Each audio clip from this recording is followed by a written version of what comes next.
దయచేసి ఈ వీడియో అందరూ చూడండన్నా.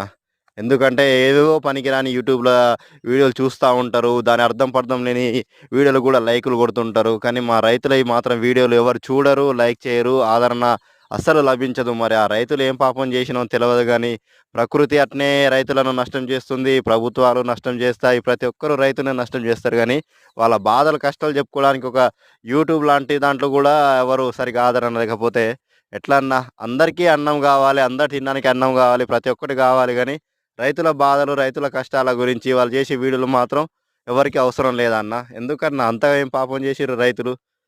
మనకు ఫాస్ట్ ఫుడ్ సెంటర్‌లు ఉన్నాయి గదా! బేకరీలు ఉన్నాయి. ప్రతి ఒక్కటి అనుకుంటారుగా అన్న. ప్రతి ఒక్క ముడి పదార్థం అన్నీ మన రైతులు పండించిన పంట ద్వారానేగా అన్న వచ్చేటియి.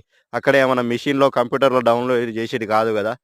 దయచేసి రైతులకు గూడా, రైతుల వీడియోలకు గూడా రైతులను గూడా కొంచెం ఆదరించండన్న. ఈ వీడియో అందరికి షేర్ చేసి కొంచెం మా బాధలు గూడా చూపెట్టండన్న. ఇవన్న రైతన్నలకు